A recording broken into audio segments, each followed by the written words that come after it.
Hello everyone, स्वागत है आपका हमारे इस यूट्यूब चैनल में। और आज की इस वीडियो में हम बात करने वाले हैं स्टडी को लेके, यानी कि आपको एमएचसीटी की पढ़ाई कैसे करनी है। और ये बात सिर्फ एमएचसीटी के लिए नहीं है, आप जिस भी चीज़ की पढ़ाई कर रहे हैं ये उसके लिए। तो इसमें हम बात करने वाले कि आप स्टडी कैसे करें, हाउ टू स्टडी। तो देखिए, इसके अंदर कुछ पॉइंट बनाए हैं। नंबर 1 पे आता है कॉन्सेप्ट, यानी कि आपको जो भी पढ़ना है उसका कॉन्सेप्ट पढ़िए, उसके क्वेश्चन आंसर या एमसीक्यूज मत पढ़िए, क्योंकि हमें नहीं पता है वो एमसीक्यूज आएंगे या नहीं आएंगे। जो एमएचसीटी लॉ का एग्जाम है वो एमसीक्यू बेस ही है, लेकिन हमें नहीं पता कि कौन से एमसीक्यूज पूछे जाएंगे, इसीलिए आप कॉन्सेप्ट पे ध्यान दीजिए। यानी कि जैसे मान लीजिए अभी एमएचसीटी के लिए कॉन्स्टिट्यूशन जो है इसके सिलेबस का पार्ट है, तो अब जो कॉन्स्टिट्यूशन है अगर इसके ऊपर मैं 10,000 क्वेश्चन एमसीक्यूज बेस भी पढ़ लूँ तो मुझे पता नहीं है कि वो आएंगे या नहीं आएंगे, और 10,000 क्वेश्चन को याद रखना भी बहुत बड़ी बात है। तो इसीलिए कॉन्स्टिट्यूशन का जो है कॉन्सेप्ट पढ़ेंगे, यानी कॉन्स्टिट्यूशन कैसे बना, उसमें कितने मेंबर्स थे स्टार्टिंग में बनते वक्त, और जो उसका सोर्स है वो कहाँ से लिया गया है, उसके बाद में फिर कॉन्स्टिट्यूशन बनाने की जरूरत क्यों पड़ी, कौन से सन में बना, इस तरीके के जो पूरा कॉन्सेप्ट होगा कॉन्स्टिट्यूशन का उसके बनने का वो मैं पूरा याद कर लूंगा। तो उससे होगा ही कि फिर अगर जो भी क्वेश्चन आएंगे कॉन्स्टिट्यूशन के ऊपर जो कि पूछे जाएंगे, क्योंकि वो सिलेबस का पार्ट। और अगर आपको पता नहीं है कि एमएचसीटी का सिलेबस क्या है, तो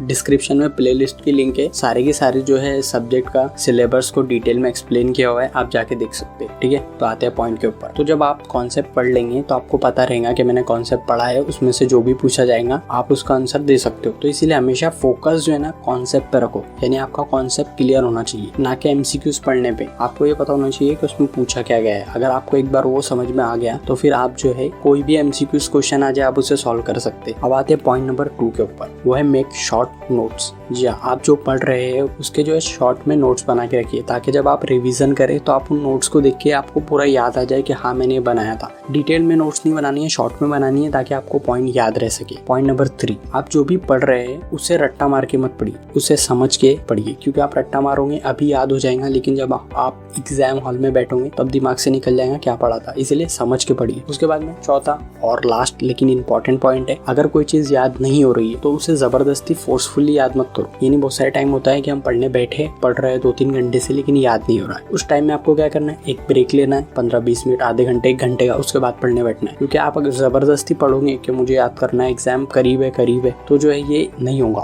आपको जो है ब्रेक लेना है फिर पढ़ना है। आप इस तरह से भी कर सकते हैं, 1 घंटे में 50 मिनट पढ़ा, फिर 10 मिनट का ब्रेक लिया, फिर 1 घंटे में 50 मिनट पढ़ा, फिर 10 मिनट का ब्रेक लिया। बहुत सारे लोग इसी तरीके से पढ़ते हैं, उससे क्या होता है माइंड फ्रेश होते रहता है। उस 10 मिनट में आप कुछ भी कर सकते हैं, वॉक करिए, थोड़ा मूवमेंट, एक्सरसाइज कुछ भी कर लीजिए, फिर पढ़ने बैठिए। इससे आपका माइंड जो है फ्रेश रहेगा और आपको जल्दी चीजें याद होगी। और एक बात मैं कहना चाहता हूँ, स्ट्रेस मत लो, टेंशन मत लो। मतलब ये मत सोचो क्या एग्जाम निकल पाएगा, होगा नहीं होगा, क्या होगा, फेल हो गया, तो आप टेंशन मत लो, जो होगा अच्छा ही होगा। और अगर मान लो आपके मार्क्स कम आते तो भी आपको कोई ना कोई कॉलेज में एडमिशन मिल जाएगा, लेकिन आप टेंशन मत लो, क्योंकि जब आप टेंशन लेते हो तो माइंड में एक डर बढ़ जाता है, और डर की वजह से हमें चीजें याद नहीं रहती, और जो याद हुआ रहता है वो भी भूल जाते हैं। इसीलिए टेंशन मत लो और यकीन रखो कि आप एग्जाम क्लियर कर लोगे और आपको आपका पसंदीदा कॉलेज मिल जाए। ठीक है, तो बस आज की इस वीडियो में इतना ही। मैं मिलता हूँ आपसे अगली वीडियो में। Thank you so much.